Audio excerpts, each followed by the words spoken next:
Well, it looks the part, doesn't it? It does. Not my favourite colour. No. Yeah. I like the ones with the chrome tanks. Yes, I do.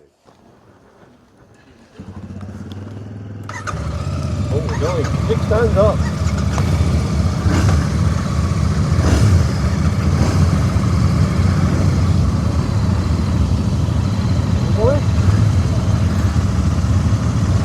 Wait, look at that, see that?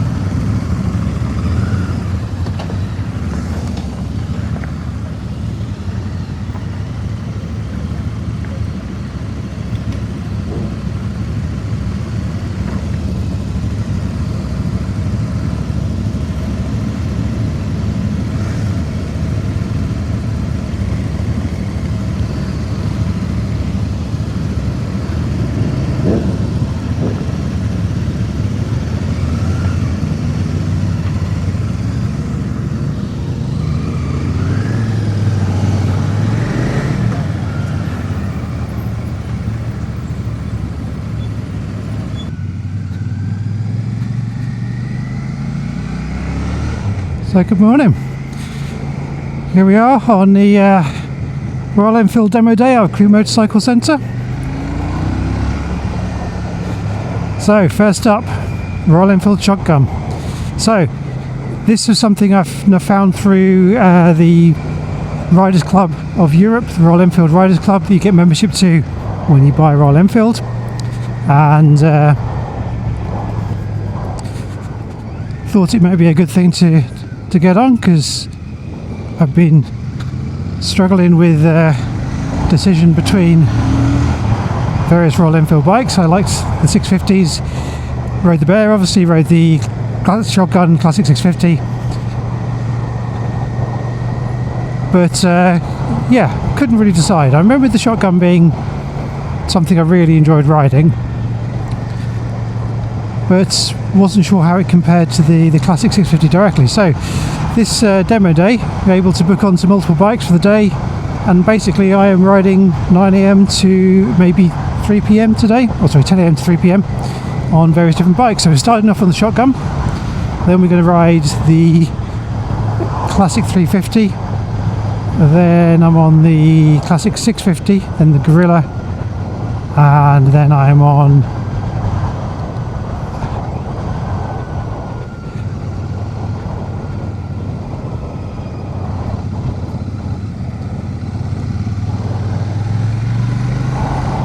a Bullet. So, what's it like being back on this Shotgun? Immediately, it feels more agile than I remember thinking. It's very similar sound to the Classic 650, obviously.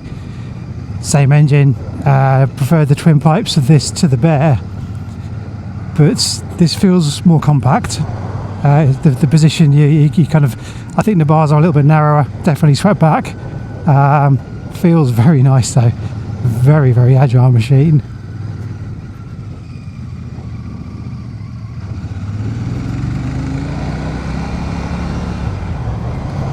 So there's about 10 riders out. So there's a Bear 650 in front of me, a Guerrilla 450 in front of that. I think it's well, there was a Classic behind me, but that's now fallen behind some traffic. Got to pay a little bit of attention because I don't actually know where we're going.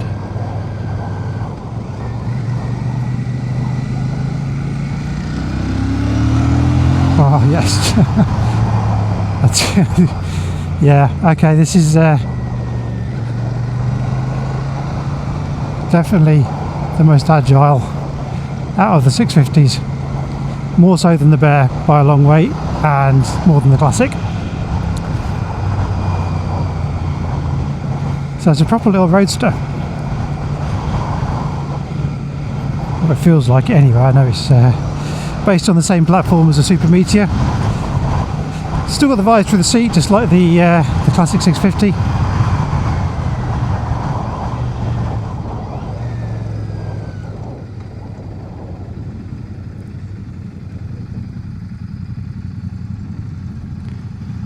Yeah, still got that vibe through the seat, but it's very comfortable. Nice position. Just waiting for everyone to catch up. There's a Himalayan behind me now, Super Meteor. So, unlike the Kawasaki Demo Day, I am able to record, no one's told me not to yet. And overtaking's allowed. So if you've got a slower rider, the advice was to go around them, keep the flow of the group moving. Obviously, one of the big differences is between the bikes is the displays. So I do like the Tripper TFT, and I use that quite a bit, but I actually don't mind this one at all. The Classic's nicer, clearly, at Nacelle. We seem to have lost half the group, so we're waiting. Oh, so this bike's got a nice couple of thousand miles on it, which is great. I can have some fun with it.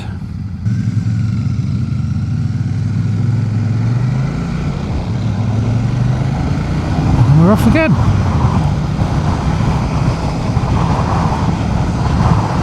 So it's funny, as much as I have no idea where I'm going, this is Mr. Hughes stomping around, and I must have watched quite a few videos around these roads, so it looks very familiar, even though I've never ridden around here.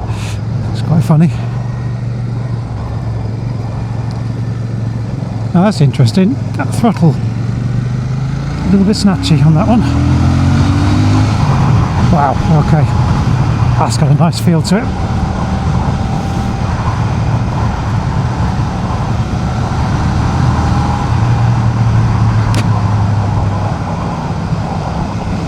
So hopefully we get a mix of roads here, a few nice sweeping ones. It certainly coped with the town ones very well. Felt very compliant over those roads.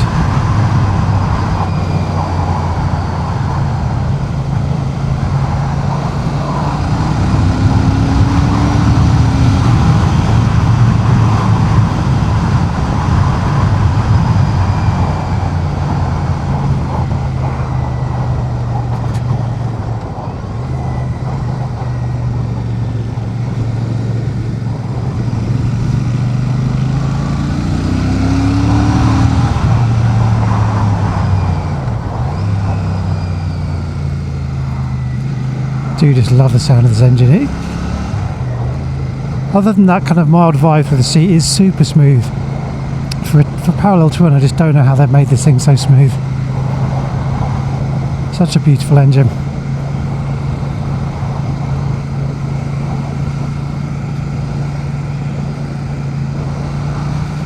So yeah, shame I couldn't get the Shotgun then the Classic 650 directly afterwards, but yeah, hopefully it's close enough to get a good comparison, because I don't remember the Classic 650 being quite as eager to turn as this is.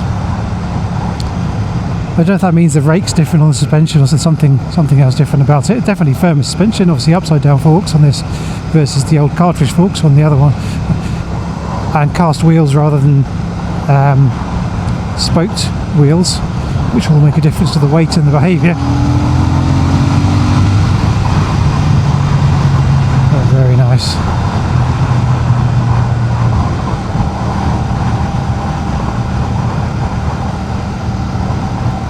It's funny, from the back that bear doesn't look all that big. It's quite a chunky bike, isn't it?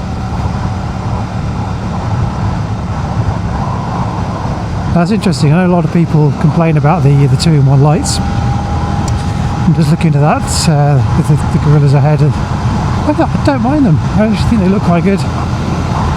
And they're quite clear when you're braking.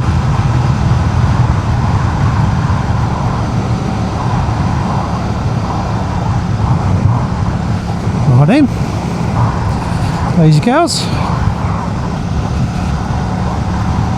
I think it's going to be a beautiful day today. It's sunny, warm already, just a little bit on the breezy side. It's had a nice old ride down here from Warrington this morning.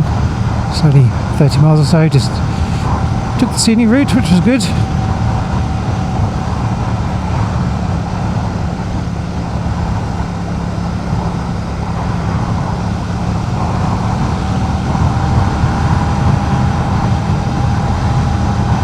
Yeah, some nice roads around here, aren't there?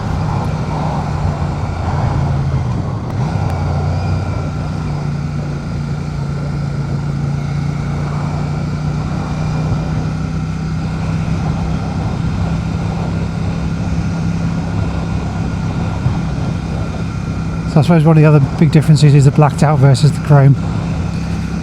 Obviously these, they are weathering a little bit. Funny enough, those ones you can just see is a bit of wear on those.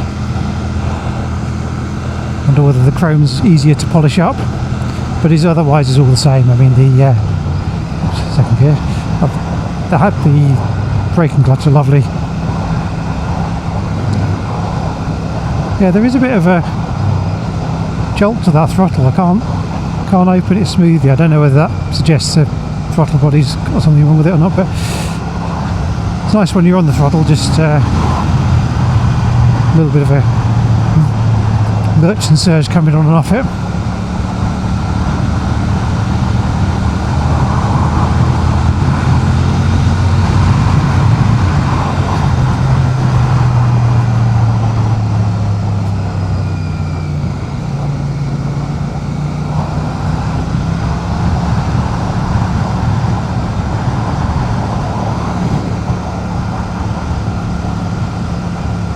So the event's managed by Woodcote Events, not Crewe Motorcycle Centre. I'm guessing it's done by Royal Enfield centrally. Looks like they just kind of a fleet of bikes turn up and they run it out of that dealership. I guess that's how it works. But the guys in the showroom are very accommodating, and they had to settle low this morning. It's actually not far. I think I may well come back here to get the bike serviced, to be honest, because I'm never that keen on the place closest to me.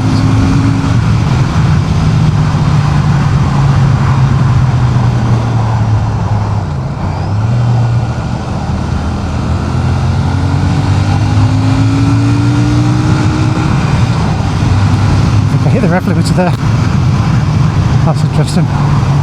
So I didn't think you'd rev this out, but maybe there is a limit there somewhere. Didn't sound like it was revving particularly hard, certainly with my earplugs in. I'm interested to see that back on the video. Good morning.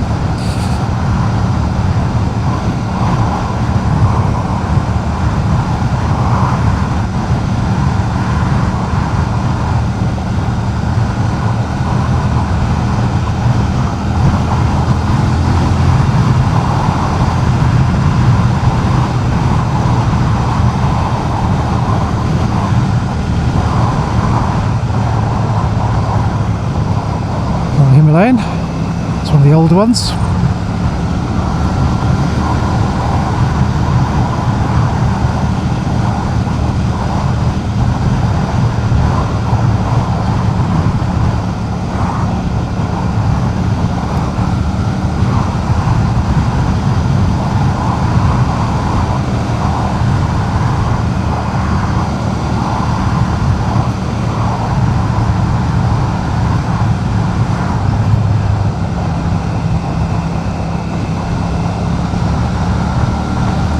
So it said we're going to be out for about 40 minutes on each bike, so it's quite good. I figured it wouldn't be a full hour. I was actually thinking it was going to be more like half an hour, but yeah, 40 minutes is quite good. Give you a good little feel for the bike, hopefully. Gravel, a little loose chippings there.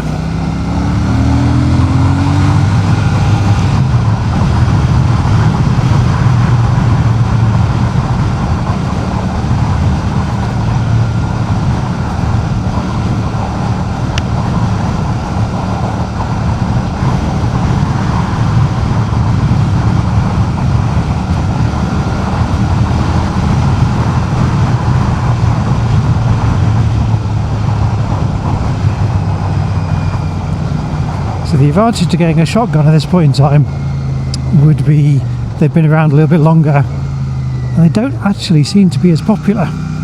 So there are more second-hand ones, say second-hand, nearly new, going, which means I can pick up a second bike a bit cheaper. Gear shift on these is really lovely. It's just the shortest travel little click. But it's really, really, really nice.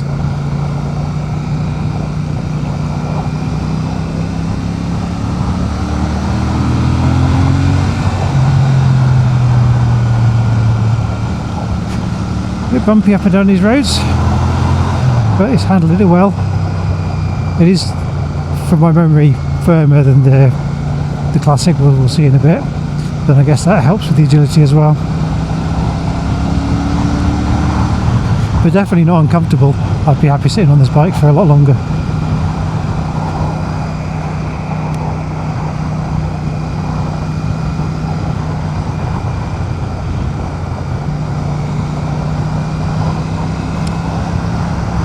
seeing in the wind mirror. I don't know if you'll see that, but the headlight, same as this fitted to all the Royal Enfields now, the LED one, it does have quite a nice pattern to it. And the kind of segmented way it looks, it's quite distinctive. Right, third gear, on the bend. Yeah, it's just a beautiful thing. Brakes are good as well.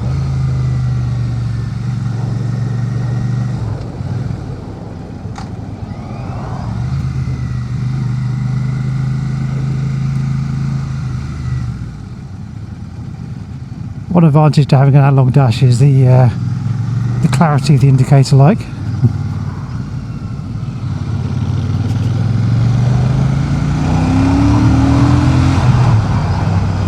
can clearly see that.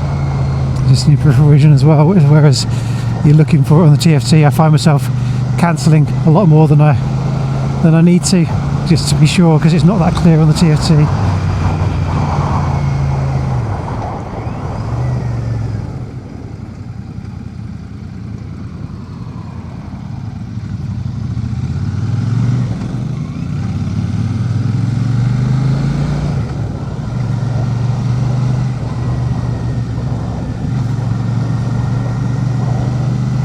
Yeah, I do like that Guerrilla. I'm glad I'm going to go with one of those. That yellow tail of that one there just looks nice.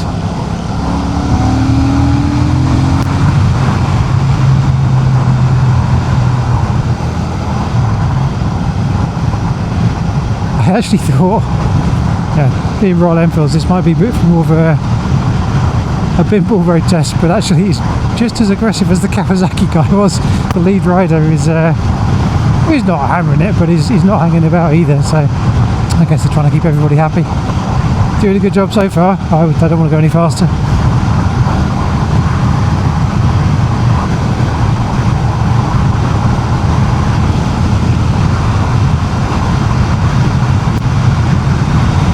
This is, 60 miles an hour. It's lovely. It's clean air coming up. Happily have one of these.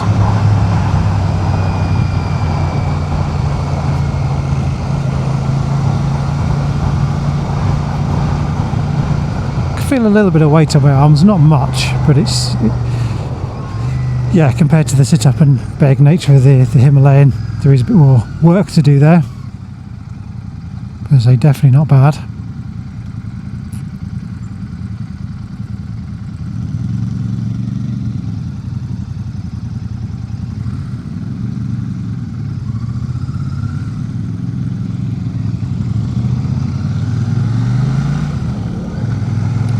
Down there.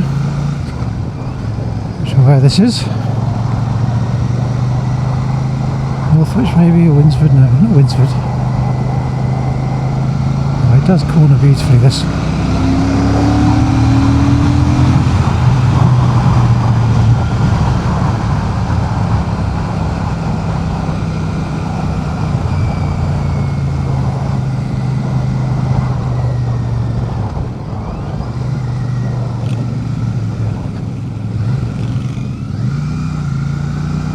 One thing I would say straight away, obviously, it's always completely down to the Winsford, completely down to the group of riders you're with.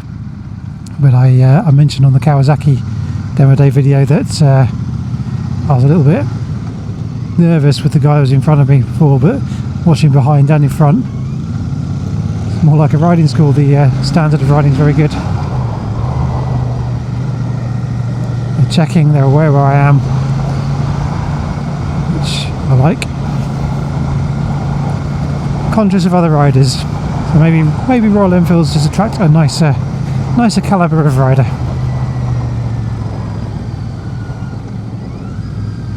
That petrol blue bear does look nice, doesn't it? I think I'd still go for the 249 though.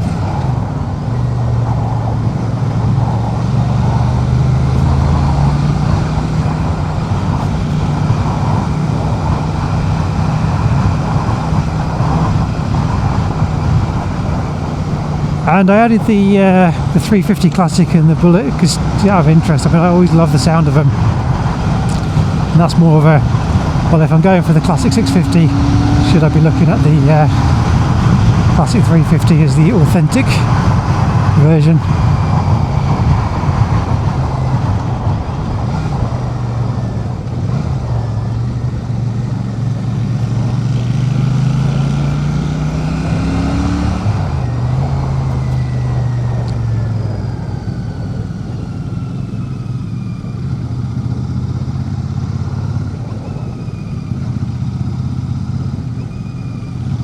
Yeah, I definitely don't remember the bear or the having that snatch on and off, but you know, once it's sat, say, 4th gear, 25 miles an hour, it's just purring. It's perfectly happy to put along there. It'll still pull happily as well. Such a flexible engine.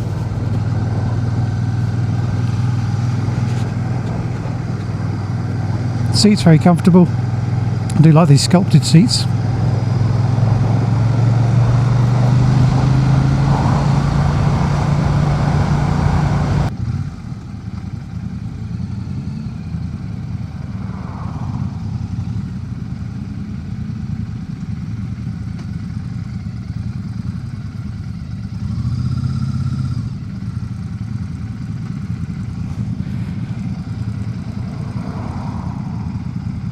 Not an issue at all. One thing I do notice is when I'm paddling this backwards and forwards, how wide those foot pegs are. That leads to it being quite a nice comfy position when you sat, because your legs are got a nice wide footrest to sit on.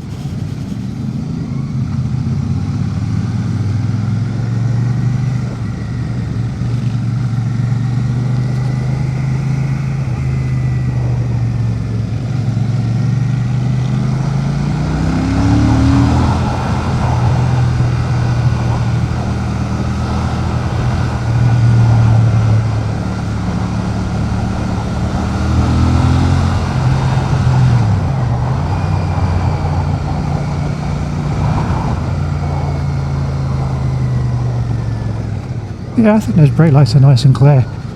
I don't see the harm in having those combined systems. Of course.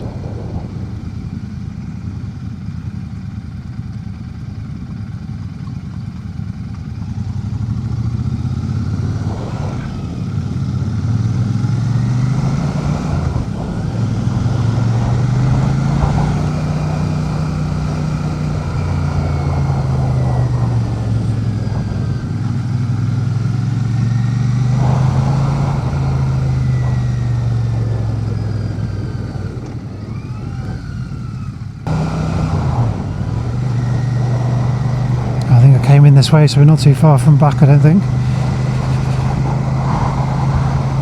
Recognise the road. Well, the sunshine's gone. The wind's picking up as well. Maize fields.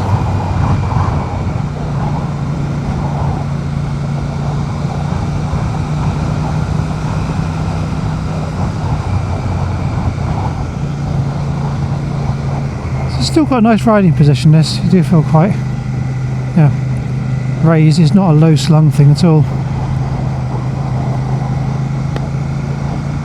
I just think it's a brilliant bike.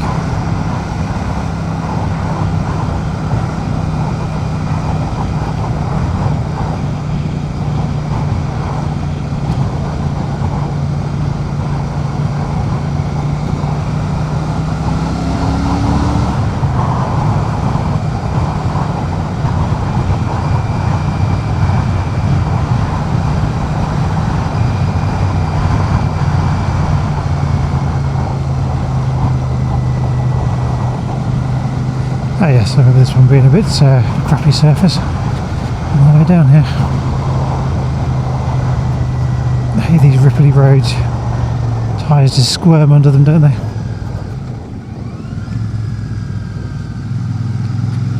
Not sure whose right way that is, but thank you.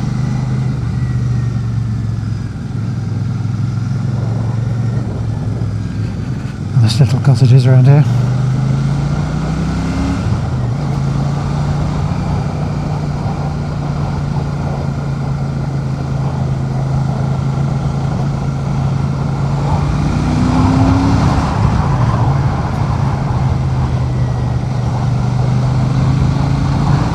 Not in the middle of the road as well.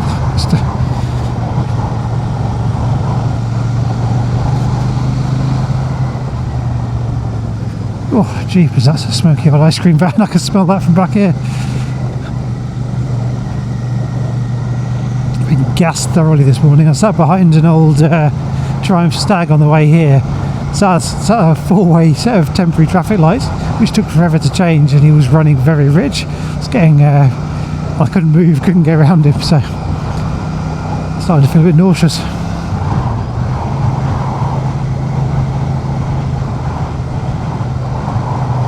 So apparently the event is fully subscribed today as well, which is great. So obviously a lot of interest in Royal Enfield, and rightly so.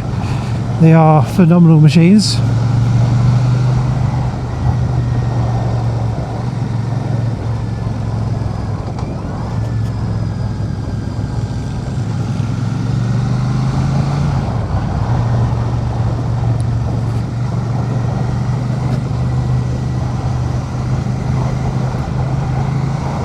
So, I love the handling. Handling is brilliant on this. Love the gear shifts, love the engine. Not enjoying the snatchiness of the throttle on this one. And the position. Well, let's see what's been in the others. Position operate. Loving the blacked out as well. I've not looked at the green one. I think I'd go with the sheet metal blue. I think that's the nicest looking colour because it's sheet metal grey, because it's kind of like a bluey grey. Really like that colour, but yeah, green looks very nice. I think they all look good, to be fair. There isn't, same with any of the Royal Enfields, there isn't a bad colour choice. They all look great. They do a really nice job of making their bikes look nice.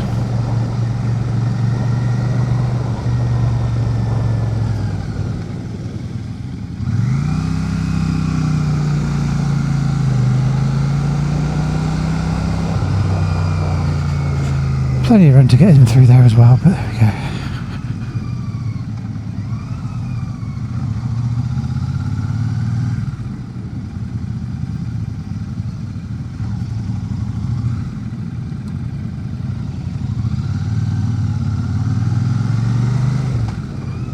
Yeah, there you go, indicated as well.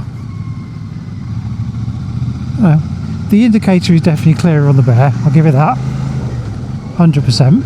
But I don't think it's unclear on the Guerrilla, I think it's fine.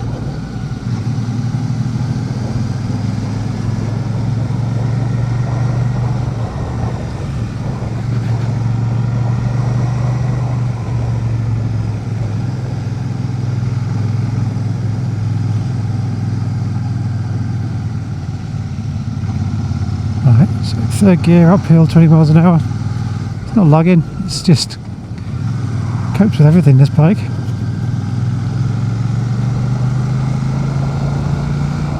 This is a bumpy old bit, and I would much rather be on this than on that Bear. I remember what that Bear was like in terms of being bounced off the seat. First thing I would do if I bought one of those is change out the rear shocks. But you just don't need to on this. It's so compliant anyway. And it's impressive because this handles better than the Bear. If you're looking for the sportier ride, I mean, aside from the Continental, if your knees and your wrists won't take a Continental GT, seriously have a look at the Shotgun.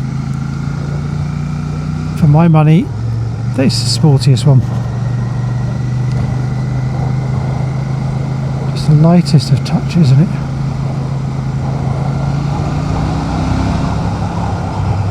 Just flows. Love it.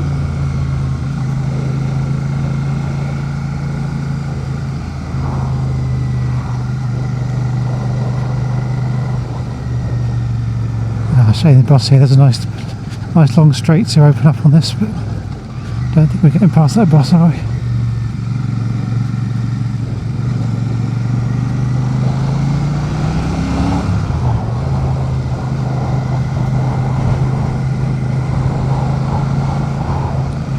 When budget bikes are this good, do you need to spend more?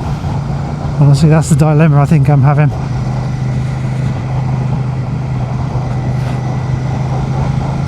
Saying last week, was I having more fun on that Kawasaki? And I was saying at the time, arguably yes, because I just loved it. It was such good fun. But in terms of usability, I'm going to scratch the surface of it. I'm not going to be able to get the most out of it. Whereas this, I can use every bit of it.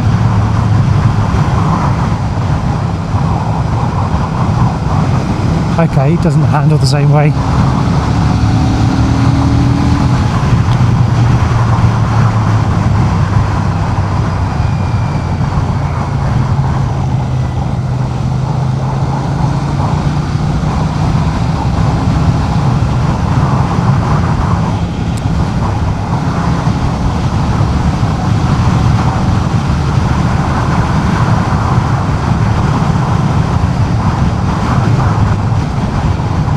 Clutch shifts are fine as well.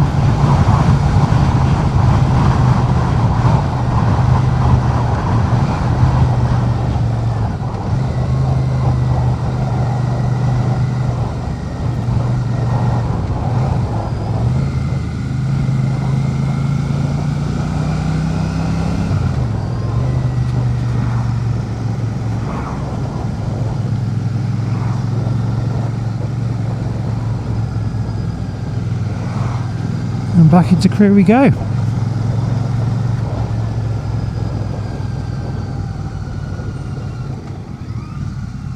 Pretty much pop on 40 minutes actually, I'm impressed.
I haven't found that rev limiter again.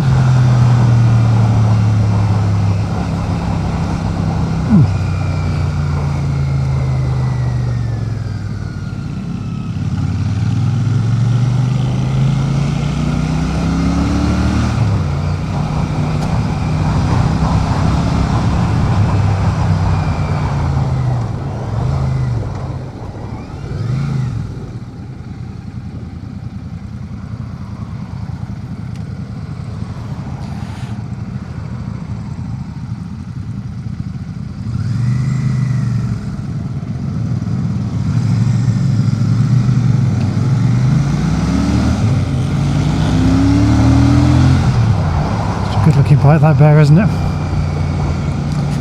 You can see why it's so popular.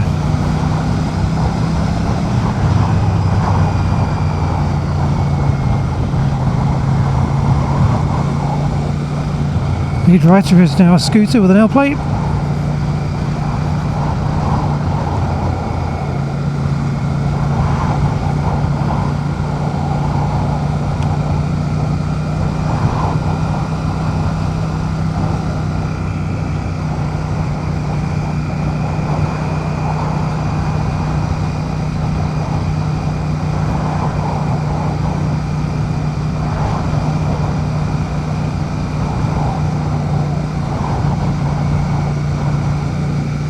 So this is going to be interesting on a Classic 350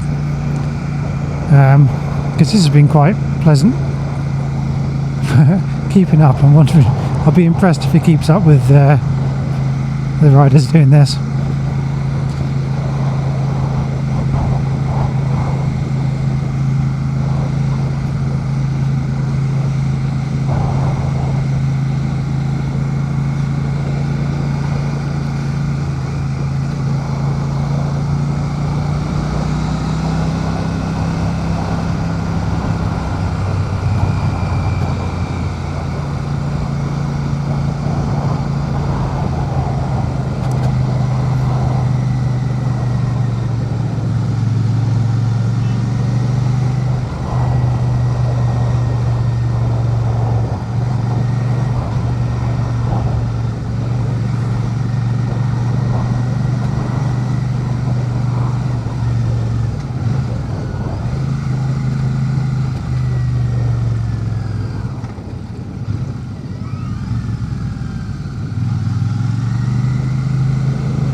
not sure what how far this thing will lean over. Did quite well there.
Okay, so nearly back now.